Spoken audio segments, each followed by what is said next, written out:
नमस्कार, मैं सुधा बिहार न्यूज में आपका स्वागत है। खबरों के बढ़ने से पहले एक नजर डालते हैं आज की सुर्खियों पर। बिहार की स्वास्थ्य व्यवस्था में बड़ा बदलाव, मातृ मृत्यु अनुपात में भारी गिरावट दर्ज, डॉक्टरों और आशा कार्यकर्ताओं को दिया विशेष श्रेय। जीआई टैग मिथिला मखाना बना भारत का गौरव, पीएम मोदी ने यूएई यात्रा में क्राउन प्रिंस को भेंट किया बिहार का प्रसिद्ध उत्पाद। मधुबनी पेंटिंग भी नीदरलैंड पीएम को देकर के बढ़ाई सांस्कृतिक पहचान। बिहार में एआई क्रांति की शुरुआत, आर्यभट्ट दृष्टि परियोजना को मिली मंजूरी, 7,000 से अधिक बच्चों को मिलेगा आधुनिक ट्रेनिंग। देश में पहली बार क्षतिग्रस्त पुल पर बेली ब्रिज, भागलपुर के विक्रमशिला सेतु पर चल रहा निर्माण कार्य, जल्द शुरू होगा सीमित वाहनों का संचालन। बिहार में भ्रष्टाचार पर बड़ी कार्रवाई, रोहतास के सासाराम अस्पताल परिसर में रिश्वत लेते लिपिक गिरफ्तार, निगरानी विभाग ने बिछाया जाल। चलिए एक नजर डालते शाम तक की बड़ी खबरों की ओर विस्तार से। देश में पहली बार क्षतिग्रस्त पुल पर बना बेली ब्रिज। भागलपुर में विक्रमशिला सेतु के क्षतिग्रस्त हिस्से पर पहली बार बेली ब्रिज का निर्माण किया जा रहा है, जो देश में अनोखा मामला है। इस बेली ब्रिज की भार वहन क्षमता 10 टन होगी और इससे केवल हल्के वाहनों का ही आवागमन संभव होगा। बीआरओ की टीम लगभग 100 इंजीनियरों के साथ दिन रात काम कर रही। पहला बेली ब्रिज लगभग तैयार हो चुका है और 7 जून से पहले इसके शुरू होने की संभावना है। इसके बाद दूसरे और तीसरे बेली ब्रिज का निर्माण भी किया जाएगा।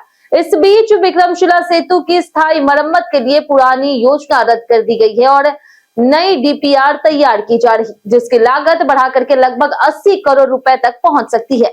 यह परियोजना तेजी से आवागमन बहाल करने के लिए महत्वपूर्ण मानी जा रही है। बिहार में मातृ मृत्यु अनुपात में रिकॉर्ड गिरावट दर्ज।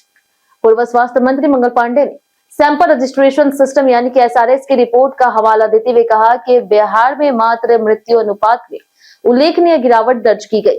यह गिरावट 104 से घटकर 96 प्रति लाख प्रसव हो गई है, जिससे उन्होंने स्वास्थ्य विभाग की मेहनत और एनडीए सरकार की उपलब्धि बताया। उन्होंने एम्बुलेंस सेवा विस्तार, उच्च जोखिम गर्भावस्था की ट्रैकिंग, ब्लड बैंक और एसएनसीयू जैसी सुविधाओं को सुधार का कारण बताया। साथ ही उन्होंने स्वास्थ्य कर्मियों, डॉक्टरों, नर्सों और आशा कार्यकर्ताओं को बधाई दी। दूसरी ओर जदयू प्रदेश अध्यक्ष उमेश सिंह कुशवाहा ने कहा कि स्वास्थ्य सेवाओं को आधुनिक और जन सुलभ बनाने के लिए निरंतर प्रयास हो रहे। आयुष्मान भारत योजना के तहत पात्र परिवारों को जोड़ने और कमांड सेंटर से निगरानी के जरिए पारदर्शिता और बेहतर सेवाएं सुनिश्चित की जा रही। शराबबंदी के बीच सीएम हाउस के पास 10 बोतलें बरामद। बिहार में शराबबंदी के बीच मुख्यमंत्री आवास के पास 10 खाली महंगे शराब की बोतलें मिलने से हड़कंप मच गया। एक बोतल जमीन पर पड़ी थी, जबकि बाकी बोतलें कपड़े के थैले में रखी मिली। सूचना मिलने पर सचिवालय थाना पुलिस मौके पर पहुंची और सभी बोतलों को जब्त कर जांच शुरू कर दी है। 4 से 5,000 रुपए प्रति बोतल कीमतें वाली बताई जा रही। सरकार पहले ही शराबबंदी को सख्ती से लागू कर रही, जिसके तहत 2016 से अब तक लाखों मामले गिरफ्तारियां हो चुकी है। शराब तस्करी रोकने के लिए ड्रोन, बोट और सीसीटीवी चेक पोस्ट जैसे आधुनिक टेक्निक का इस्तेमाल किया जा रहा। पुलिस मामले की गहन जांच कर रही और बोतलें वहां कैसे पहुंची इसकी तलाश भी कर रही। जीआई टैग मिथिला मखाना बना भारत का गौरव। प्रधानमंत्री नरेंद्र मोदी ने अपनी यूएई यात्रा के दौरान क्राउन प्रिंस को बिहार का प्रसिद्ध जीआई टैग प्राप्त मिथिला मखाना भेंट किया, जबकि नीदरलैंड के प्रधानमंत्री को मधुबनी पेंटिंग्स दी। मुख्यमंत्री सम्राट चौधरी ने इसे बिहार के लिए गर्व और सम्मान का क्षण बताया। उन्होंने कहा कि मिथिला मखाना बिहार की कृषि परंपरा, किसानों की मेहनत और स्थानीय उत्पादों की वैश्विक पहचान का प्रतीक बन चुका है। प्रधानमंत्री के नेतृत्व में मिथिला बोर्ड की स्थापना और पारंपरिक उत्पादों को अंतर्राष्ट्रीय मंच पर पहुंचाने के प्रयास जारी हैं। इससे बिहार की सांस्कृतिक और आर्थिक पहचान मजबूत हो रही। वहीं मधुबनी पेंटिंग्स को वैश्विक सम्मान मिला, जो मिथिला की लोक कला, परंपरा और प्रकृति से जुड़ी जीवन शैली का प्रतीक है। मछली का प्रतीक समृद्धि और सकारात्मक ऊर्जा का संदेश देता है। बिहार में एआई क्रांति, आर्यभट्ट दृष्टि परियोजना को मिली मंजूरी।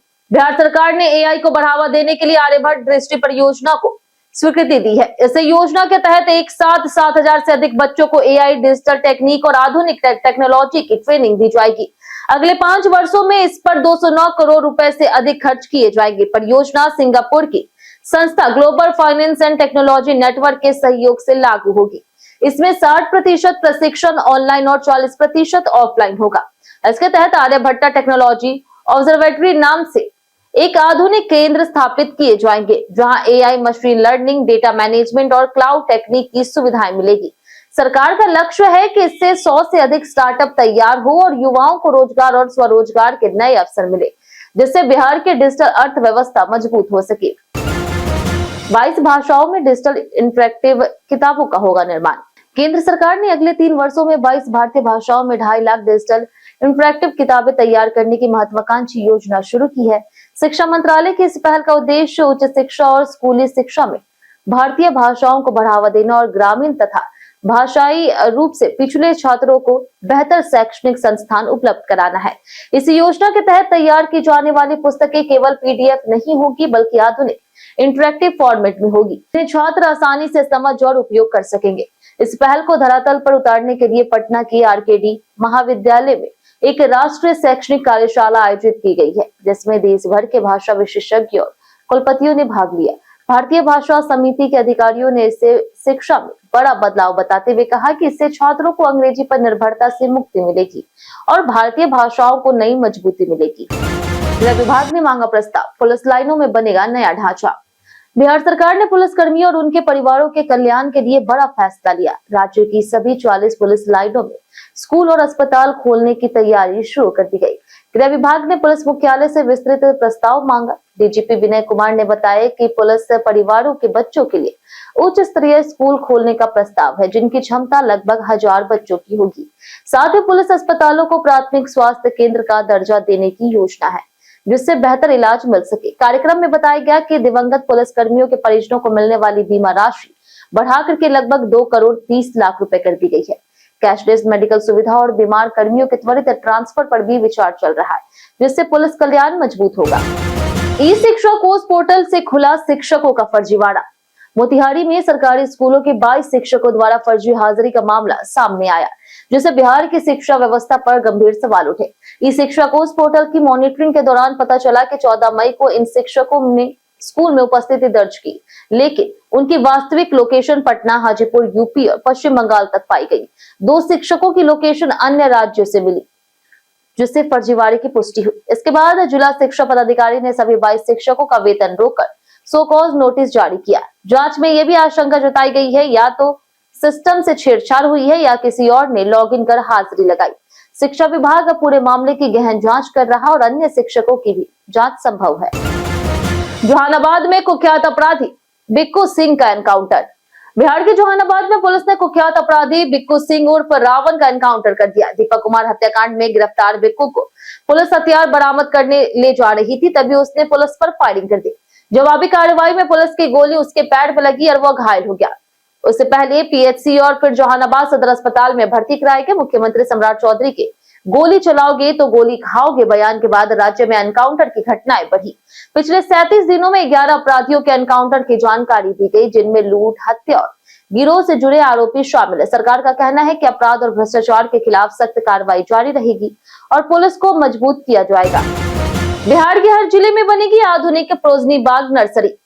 बिहार सरकार राज्य में सरकारी नर्सरियों को आधुनिक बनाने की दिशा में प्रोजनी बाग नर्सरी विकसित करने की योजना पर काम कर रही है। इसके तहत सभी जिलों में कम से कम 10 एकड़ जमीन पर आधुनिक सेंटर ऑफ एक्सीलेंस स्थापित किए जाएंगे। कृषि विभाग ने डीएम और डीडीसी को जमीन उपलब्ध कराने के निर्देश दिए, जिसमें जिला परिषद की जमीन को प्राथमिकता दी जाएगी। इन नर्सरियों में सेड नेट, ड्रिप इरिगेशन और स्प्रिंकलर जैसे आधुनिक तकनीकें इस्तेमाल होगी, जिससे रोग मुक्त और उच्च गुणवत्ता वाले पौधे तैयार किए जाएंगे। यहाँ आम, लीची के साथ ड्रैगन फ्रूट, स्ट्रॉबेरी, औषधीय पौधे और विदेशी फूलों की भी खेती होगी। इससे किसानों को बेहतर पौध सामग्री, प्रशिक्षण, रोजगार और अतिरिक्त आय के अवसर मिलेंगे। इस पहल से बिहार में बागवानी को बढ़ावा मिलेगा और कृषि आय में वृद्धि होगी। सरकारी दफ्तर में रंगे हाथ रिश्वत लेते लिपिक गिरफ्तार। रोहतास जिले के सासाराम सदर अस्पताल परिसर स्थित सिविल सर्जन कार्यालय में निगरानी विभाग ने बड़ी कार्रवाई करते हुए एक लिपिक सतीश कुमार को 20,000 रुपए रिश्वत लेते रंगे हाथों गिरफ्तार किया। शिकायत मिलने के बाद विभाग ने जाल बिछा करके यह कार्रवाई की। आरोपी सरकारी काम कराने के बदले अवैध वसूली कर रहा था। गिरफ्तारी के बाद कार्यालय में अफरा तफरी मच गई और कर्मचारी दहशत में आ गए। निगरानी टीम आरोपी को हिरासत में लेकर के पूछताछ कर रही और यह जांच कर रही कि कहीं इसमें कोई बड़ा नेटवर्क तो शामिल नहीं। डीएसपी ने कहा कि भ्रष्टाचार पर सख्त कार्रवाई जारी रहेगी और दोषियों को बख्शा नहीं जाएगा। इस घटना से स्वास्थ्य विभाग के कामों पर सवाल उठे। 7 लाख मीट्रिक टन खाद की कमी से किसानों की चिंता बढ़ी। पश्चिम एशिया में जारी संघर्ष के बीच खाद और बायो फर्टिलाइजर की वैश्विक कमी का असर बिहार के खरीफ सीजन पर पड़ने की आशंका है। राज्य में 10 लाख मीट्रिक टन खाद की जरूरत के मुकाबले केवल 3 लाख मीट्रिक टन उपलब्ध है, जिससे 7 लाख मीट्रिक टन की भारी कमी है। पहले शुरू की गई जैविक प्रोत्साहन योजना के तहत बनी कई वर्मी कंपोस्ट इकाइयां 2018 में योजना बंद होने और मार्केटिंग सपोर्ट की कमी से बंद हो गई या कमजोर पड़ गई। नालंदा, पूर्वी चंपारण और सारण की इकाइयां अब दूसरे राज्यों में उत्पादन बेचने को मजबूर है। बिहार में तैयार जैव खाद का लाभ पड़ोसी राज्यों को मिल रहा है। सरकार का अब जैविक कॉरिडोर योजना के तहत वर्मी बेड बढ़ा करके जैविक खेती को पुनर्जीवित करने की कोशिश की जा रही है। बिहार में सहयोग शिविर में 4200 आवेदन, डीएम ने दिए निर्देश। पटना जिले में 19 मई को आयोजित सहयोग शिविर में दाखिल खारिज, परिमार्जन, नापी, वृद्धा पेंशन और इंदिरा आवास सहित विभिन्न मामलों के कुल 4200 आवेदन प्राप्त हुए। डीएम डॉक्टर त्यागराजन एसएम ने सभी आवेदनों का 30 दिनों के भीतर निष्पादन कर संबंधित आवेदकों को जानकारी देने के निर्देश दिए। उन्होंने लापरवाही बरतने पर कार्रवाई की चेतावनी भी दी। 2 जून को जिले की 41 पंचायतों में सुबह 10 बजे से शिविर आयोजित किए जाएंगे। इन शिविरों का व्यापक प्रचार प्रसार करने के निर्देश दिए गए हैं। लोग हेल्पलाइन नंबर 1100 पर सुबह 8 बजे से रात 8 बजे तक जानकारी दे सकते हैं या फिर सहयोग.bihar.gov.in पर ऑनलाइन शिकायत दर्ज कर सकते हैं। विभिन्न पंचायतों में यह जनसेवा शिविर नागरिक समस्याओं के समाधान के लिए लगाए जाएंगे। आईआरसीटीसी घोटाले में लालू परिवार पर कोर्ट का फैसला टला। राउज एवेन्यू कोर्ट ने आईआरसीटीसी घोटाले से जुड़े मनी लॉन्ड्रिंग मामले में फैसला एक बार फिर से टालते हुए अब 9 जून की तारीख तय की। इस केस में लालू प्रसाद यादव, राबड़ी देवी, तेजस्वी यादव, तेज प्रताप यादव और मीशा भारती समेत कई आरोपी शामिल हैं, जिन पर ईडी और सीबीआई ने कार्रवाई की है।